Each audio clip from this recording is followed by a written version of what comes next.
हमारा दुर्भाग्य है यदि हम गुरु के शब्द पर न चल पावे। जैसे बाण अमोघ प्रभु का, ऐसे गुरुदेव के शब्द अमोघ। अगर शब्द पे चढ़ जाओ तो लक्ष्य पे पहुंचा दे।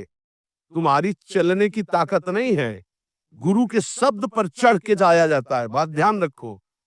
जैसे हनुमान जी महाराज जब अवधपुरी से ऊपर से जा रहे थे द्रोणागिरी लिए, तो भरत जी महाराज तो राम वियोग में व्याकुल थे। सेवक ने सूचना की कि प्रभु ऐसा लग रहा है कोई निशाचर अवधपुरी को नष्ट करना चाहता है, क्योंकि ऊपर पहाड़ लेकर के इधर से। तो ये पता ही था कि राम रावण युद्ध हो रहा है। भरत जी तत्काल सावधान हुए और एक बिना फण का बाण संधान करके मारा कि शत्रु पक्ष घायल होकर आए और पहाड़ को रोक लिया जाए। दोनों काम एक साथ। जब कभी वीरता की बात आती थी तो हनुमान जी से भरत जी की सराहना करते थे। तो हनुमान जी को लगता था भरत जी कैसे वीर है। तो आज देखा कि हनुमान जी को भी और द्रोणागिरी को भी, अगर द्रोणागिरी नीचे आ जाता तो अवधपुरी चकनाचूर हो जाती। द्रोणागिरी को रोक लिया और हनुमान जी मूर्छावस्था में जब राम राम राम, तो उनको लगा तो बड़ा अनर्थ हो गया, भगवान की दास का अपराध बन गया। अगर मैं मन वचन कर्म से भगवान राम का दास हो तो इनको शुद्धि हो जाए, होश आ जाए, पीड़ा नष्ट हो जाए। भरत जी को कितना प्रेम है, जब सिया राम बोलते तो वातावरण भगवत स्वरूप हो जाता। हनुमान जी के नजदीक गए, दुलार कर रहे, राम राम राम हनुमान जी से, तो उनका वत्स बहुत बड़ा अपराध हो गया। तो उनका नहीं, आज मेरा सौभाग्य है कि मैं देखने को पाया। जैसा हमारे प्रभु कहते थे कि भरत जैसा बल, तो आज मैंने देखा। पर प्रभु मुझे आदेश कीजिए, इस समय मुझे उपस्थित होना अनिवार्य है। तो बोले तुम्हारे चोट लग गई है, मेरे बाण पर चलो, मैं द्रोणागिरी सहित तुम्हें अभी एक क्षण में रामादल पहुंचाता हूं। तो एक बार तो विचार आया, मोरे बाहर चली किन बाना, मेरा वजन और द्रोणागिरी का। प्रभु का नहीं नहीं, राम भ्राता है, ऐसा कर सकते हैं। तो उनका प्रभु आपका आशीर्वाद ही काफी है, आपकी आज्ञा दीजिए। तो जैसे भरत जी कह रहे थे बाण पर अभी मैं आपको और द्रोणागिरी को एक क्षण में पहुंचा देता हूं रामादल, सत्य मानना। गुरु के वचन शब्द जो है वो ऐसे बाण है जिन पे बैठ जाओ तो माया से क्षण में पार कर दे, पर वो देहाभिमानी नहीं स्वीकार कर पाता है। बाधे हो तो कुम्हार को कूकर, खाली हृदय गुरु रीति न मानत, काचे धर्म मिन के सुनो छंद, धर्म में धर्म मरम न जानत। और नाना तरंग करत चिन्ह ही चिन्ह, रोवत रेट न लार संभारत। और प्रेमी जनों के बीच में बैठे तो सोच रहे कुछ और बात, कोई दुख का चैप्टर और थोड़ा आंसू, थोड़ा दक्षिण प्रेम जनाई कहम तजु, मेरी सी रीत का है नानुसारत। अब प्रेमी जन तो भावुक होते हैं, बड़ी कृपा है आप पे, आप श्री जी के लिए अश्रु प्रवाह किए, श्री जी के लिए आप दक्षिण प्रेम जनाए। पकड़ गए कि प्रेम नहीं है। क्यों? प्रेमी कभी स्वीकार ही नहीं करता अपने साधना को, अपने प्रेम को। दक्षिण प्रेम जलाई कांत जो मेरी सी रीत का है ना अनुसार। रसिक समझ गए कि ये इसका आंसू प्रियालाल के लिए नहीं थे, ये तो केवल प्रेम प्रदर्शित करने वाला था। अब वो जब उदास हो गए रसिक जन, देखो उदासीनता आई, तो दक्षिण झगड़ रिसाई कहंत जो मेरी बराबर औरत मन, और झगड़ने लगे कि मुझे प्रेमी कहो। ऐसे ऐसे है ये काचे धर्मिन के सुनो छंद, धर्म में धर्म मरम न जानत। और गुरुजनों से, रसिक जनों से, मेरो सो प्रेम मेरो सो कीर्तन, मेरी सी रीत काहे नानुसारत। हम कीर्तन कर देना, ये अहंकारी की भाषा, और मेरो सो गान मेरो सो बजाई वो,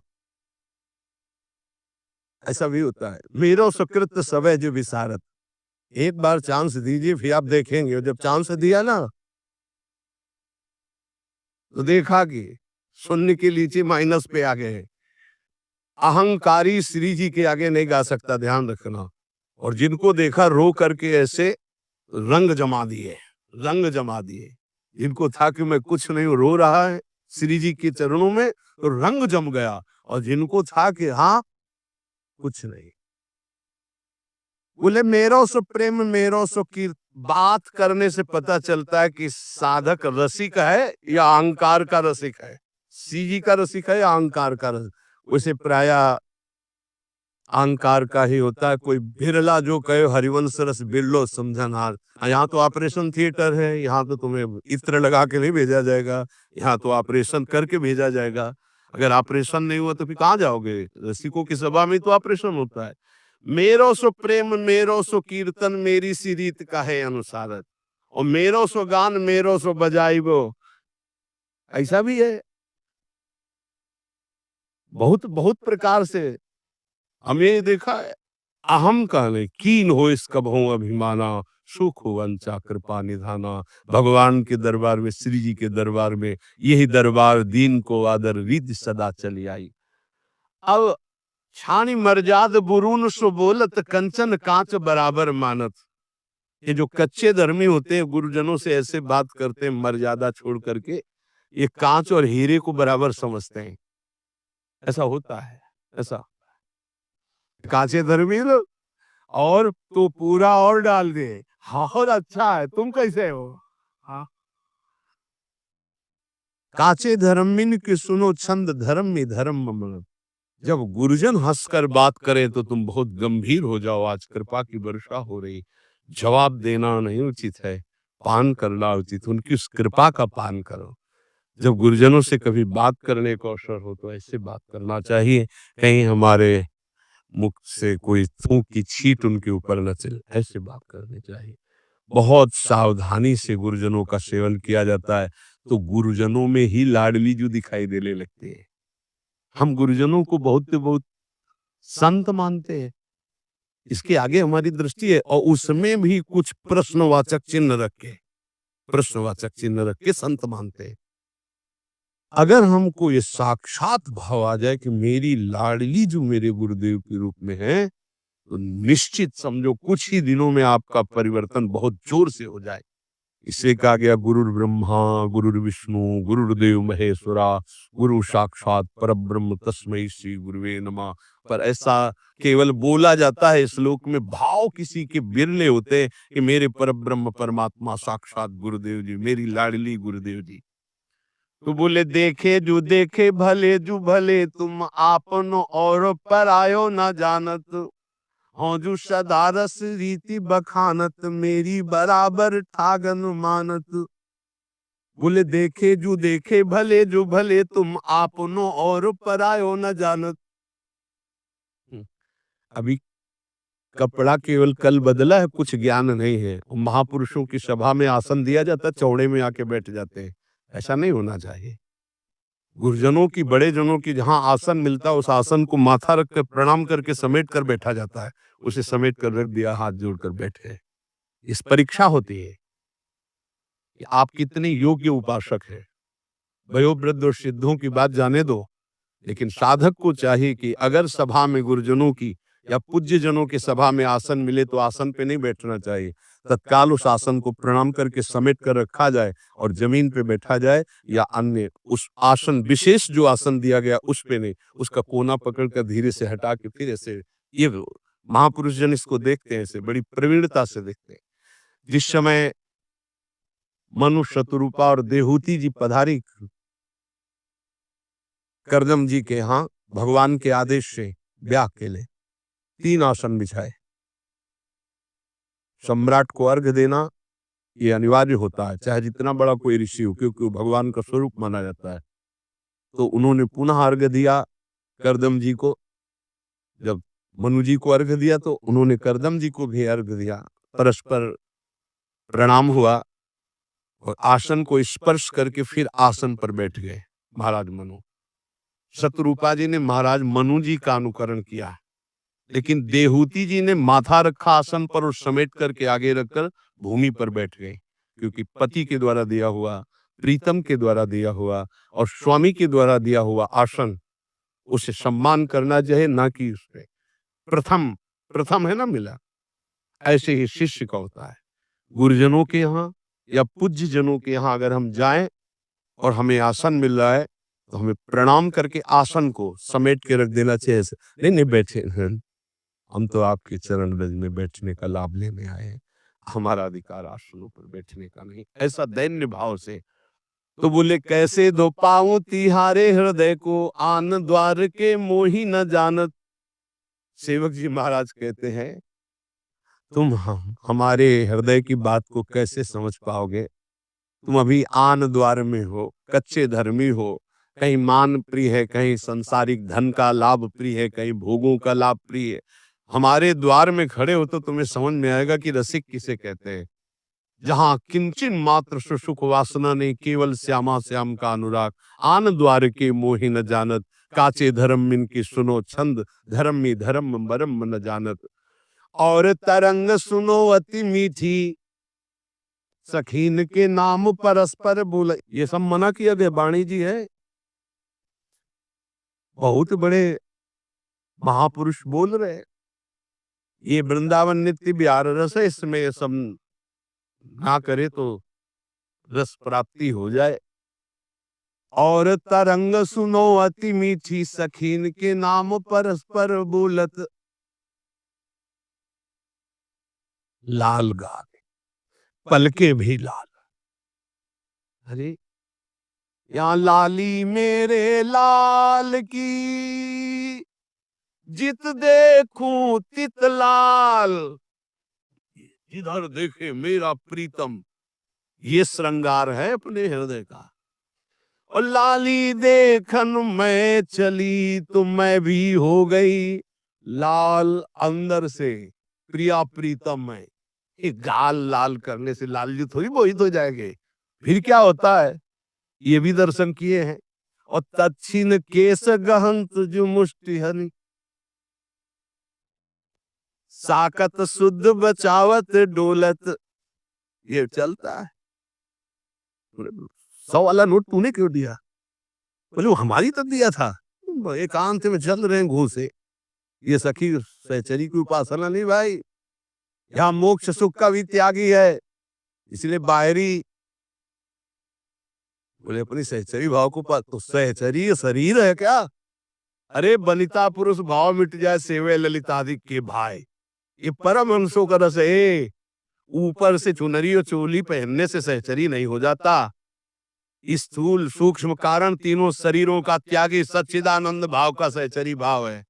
कह रहे बनिता पुरुष भाव मिट जाए, बनिता कहते स्त्री शरीर, पुरुष कहते पुरुष शरीर, दोनों का शरीर भाव मिट जाए। पांचवा भूले दे सुधी, एक मच्छर काट रहा है तो उसको तो भूल नहीं पा रहे। पांचवा भूले दे सुधी, छठे भावना रास की, तब रास की भावना में डूब। यही तो है गुरुजनों की। कह रहे सेवक जी महाराज कैसे दो पाऊं तिहारे हृदय के, आन द्वार के मुई न जानत। जो गुरुजनों की आज्ञा का पालन नहीं करते, छाण मर्याद गुरुन से बोलत, अपनी अपनी मनमानी कर रहे, कैसे दिव्य भाव देह को प्राप्त हो। सेवक जी कह रहे ये परस्पर नाम सखियों के रखते हैं, थोड़ी थोड़ी बात में घाटे मुनाफे में, इधर उधर अनुकूलता प्रतिकूलता में फिर थप्पड़ और घूंसा चलते हैं, लिखा हुआ है। और सेवा का एक हमारा ग्रंथ है सेवा विचारम, उसमें लिखा हुआ है कि ऐसा भाव प्रगट में करके अपराध न करे। अपराध किस बात का? मजाक मत बनाओ, इसको मजाक मत बनाओ, ये मजाक नहीं है, ये सच्चिदानंद रस है। श्री कृष्ण के लिए जो अर्पण करने की बात हो, मीरा जी से सीखो। मीरा जी से बड़ा कोई गोपी नहीं है, ध्यान रखना। मीरा जी की जरा जीवन चरित्र को पढ़ के देखो, रत्नावती के जीवन चरित्र को पढ़ के देखो, भागमती की, यमुना बाई, करमती बाई, कर्मठी बाई। ये नौटंकी नाटक मत करो। एक से एक महान महिमामयी हमारी श्री कृष्ण प्रेमी हुई है, उनके जीवन चरित्रों को पढ़ के देखो। ये बाहरी नाटक मत करो। तच्छिन केस गांत मुष्टि हनि, साकत शुद्ध बचावत डोलत। तच्छिन बोले तू प्रेत तू राक्षस, पहले बोली ललिता विशाखा सखियों के नाम, फिर चले घूसे और फिर आ गए अपने स्वरूप में। वो बोले प्रेत, तो बोले तू राक्षस। और फिर परस्पर जाति प्रमाणत, फिर जाति की गालियां सुनी, तू सारी ऐसा, तू नीच, कहाँ गया तुम्हारा भाव। बोले काचे धर्म इनकी सुनो छंद, धर्म धर्म मरम न जानत।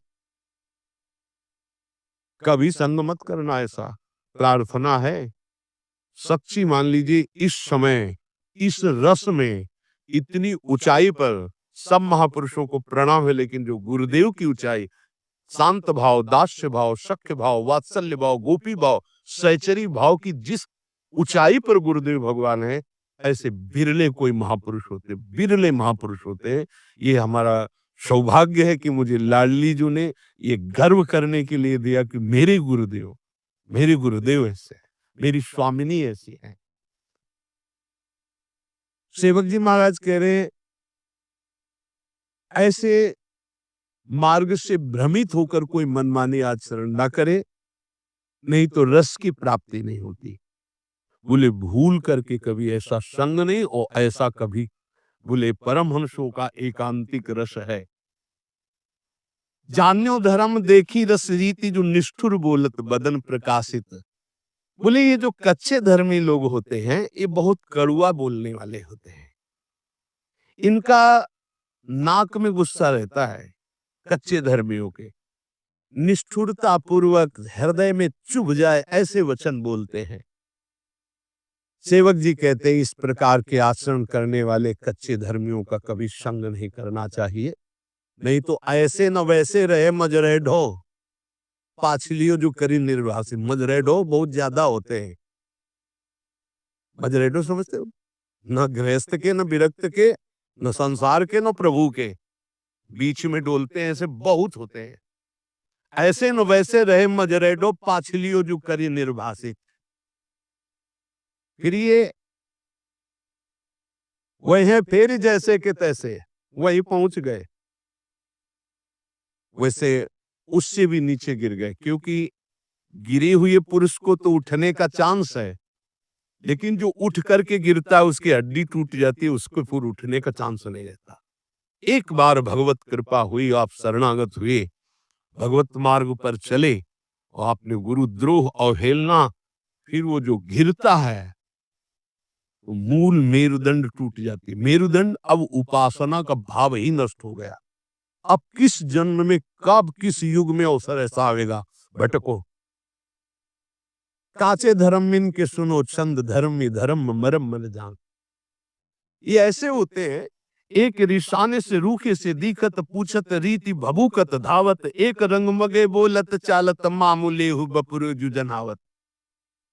एक ऐसे होते कि बात करो तो बिल्कुल भभूकत, भूकत मतलब किसका, समझ रहे हो ना? हाँ, बात करो तो एकदम खा के दौड़ जाएंगे, ऐसे ऐसे होते हैं, बहुत विचित्र विचित्र। इसीलिए इतना ही काफी है। गुरुदेव भगवान को साष्टांग दंडवत, जिनसे परिचय है प्रेमी रसिक महापुरुषों को पंचांग दंडवत, साष्टांग दंडवत, जैसा भाव बना, और चराचर जगत को नमन। ये सिद्धांत वैष्णव सिद्धांत।